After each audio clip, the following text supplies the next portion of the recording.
आज हेउछि पवित्र शिवरात्रि बा जाखर एथिपाई गाँ ठारू सहर उत्सव मुखर होई उठिछि। एने विभिन्न शैवपीठ रे भक्तंकर भिड़ लागि रहिछि। आसंदो पचारे बुझिबा किछि श्रद्धालु को बहुत भल लिंगराज तो हमको सब ओडिशा बड़ ठाकुर ना आमको तो बहुत भल लगे। आम आसी 3टे रथ छिड़े आशा तो अच्छे हमको दर्शन निश्चित मिले। प्रथमे समस्त को आज पवित्र महाशिवरात्रि अभिनंदन शुभेच्छा। आज पावन भूमि रे आज यही पवित्र दिवसटी को आमे माने समस्ते पालन करुछु। महादेव समस्त को आशीर्वाद करूँ सुस्थ और सुखरे रखंतु।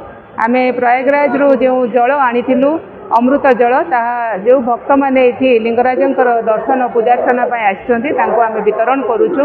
आउ एमती छोट छोट बोतल तैयारी कराई 30 ml रो ए बोतल रे जल भराई छै। आउ ए अमृत जल समस्ते निज घर को नेउछन्ति।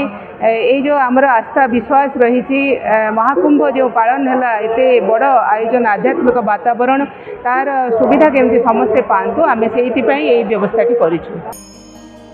कहीं केते दिनर मनोवांछा नहीं भक्त आज काष्टा उपवास सहित राति सारा उजागर रही दीप जाली जागर मनाई थांती। कथारे अछि बाबा भोलानाथ तोपे बरत पुणी कोपे बर। तेणु बाबा को संतुष्ट करबा पई हातरे कंचा क्षीर सह लक्ष लक्ष श्रद्धालु आज मंदिर रे भीड़ लगाइथिबार देखिबाकू मिलिछि। लोक जमा संचय नांती एतुका लोक कहउछंती।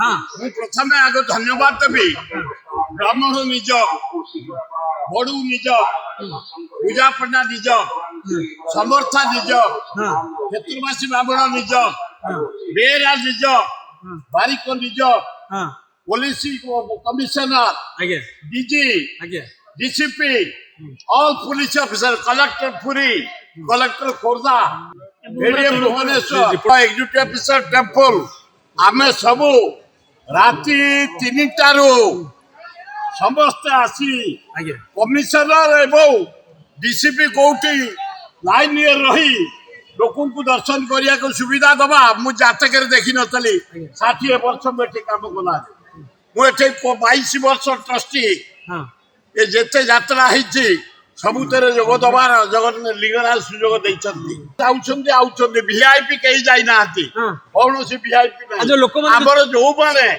कर्ता वीआईपी हेले काम कथा देखु ना केतुटा एक्टिंग करते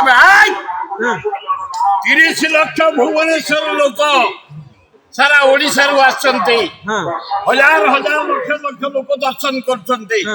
आम सोशल वर्कर माने महिला सभा स्काउट गाइड पुलिस भाई भौणी माने बहुत हार्डली परिश्रम करचंती। जेहेतु लक्ष लक्ष लोक होचंती पेला ठेला टिके हबो तापरे पेला ठेला न होले तुमको लिंगराज आशीर्वाद देबे तमे इजिली पळेबो एटा सुविधा बाजिते पेला ठेला हेई ताला फाला गोई हे जियो खंडिया फरा ही गले आर मूल्य अछि।